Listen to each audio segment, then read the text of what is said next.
Hello and welcome back, fellow Nerfers, to the Nerfing Truth, where we give you the truth and honest reviews on Nerf and other foam blasters. Today we will be reviewing the little compact blaster, the Jolt. It's part of the N-Strike series. It has also been recently, I guess you would call it re-released as the Elite Jolt, which means that it has nothing to do with the Elite line. They simply painted it blue. It's got a little different of a color scheme, as well as they included Elite darts, which do make it go a little further than the Whistler darts from before, but that's simply the change in the darts, not the change in the blaster. Now, I actually really like this blaster. It's compact, it's easy to use, it's easy to dual wield, hence I have two of them. And it is very, very compact, but it packs a huge punch. So, once again, I'm 6 foot, so my hand's obviously bigger than quite a few people, but it easily fits in the palm of your hand. Unlike the last blaster we reviewed, the Reflex, it does actually have a grip down here which you can easily fit all of your fingers.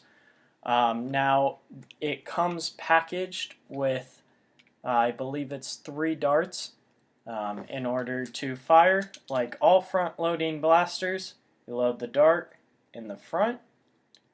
The actual mechanism to prime it is down here, so it's these little handles. You simply pull it out. The blaster is now primed. Pull the trigger and you shoot it. Now the plus side is I use this as a tertiary blaster. It fits very easily in my pockets and is very easy to carry, as well as it's a pretty good last ditch effort to get some shots off with the remaining darts that you have without having to load a magazine or anything like that. Now the cons of the blaster, there really aren't many, since it has an effective range of about 40 to 50 feet that you can get and is very accurate.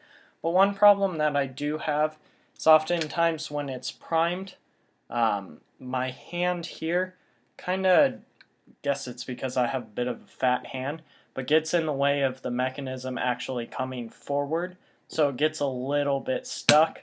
But oftentimes I'm able to kind of hold it to the side to where it won't.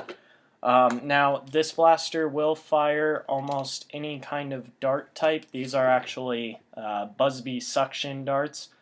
I keep them in here just because, I don't know, I don't really store the Elite darts in here. Now one thing that will happen with your darts is kind of like you saw in the Fire Strike video. If they're old or a little bit deformed, there actually is a spring little thing back here that compresses when the dart is in. So if it's not the right form, it will come out and then won't fire properly. Now there's not much modding potential to this blaster. The only way into the blaster is through the bottom, through these 4 screws here. Once you pop that off, there's no opening to this shell, so you literally have to work either from down here or trying to get in through there.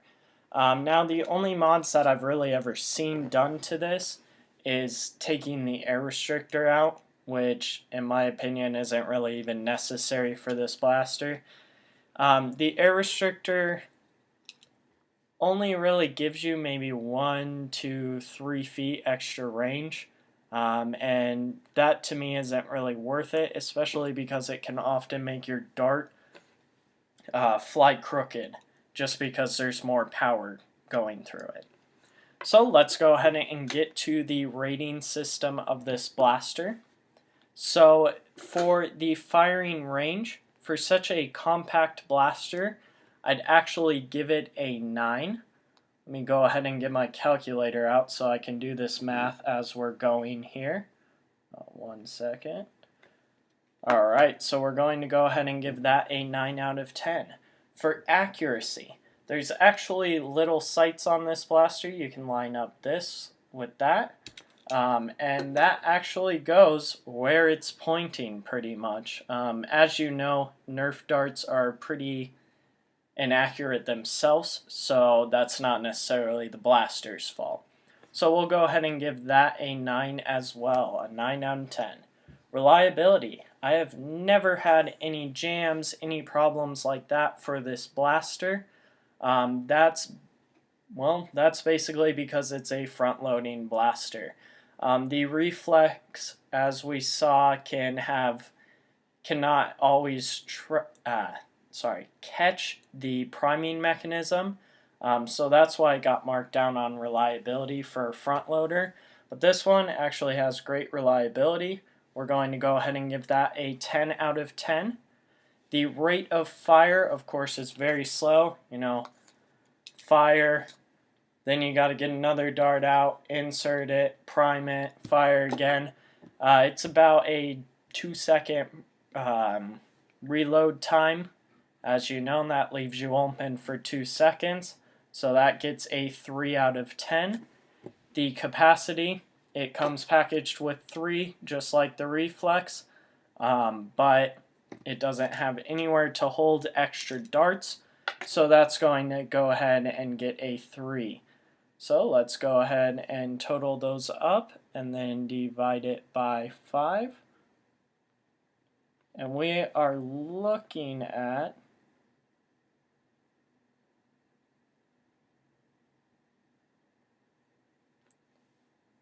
around a 7 out of 10 for this blaster, which I would actually up to an 8 or 9 just because it's a great blaster to own.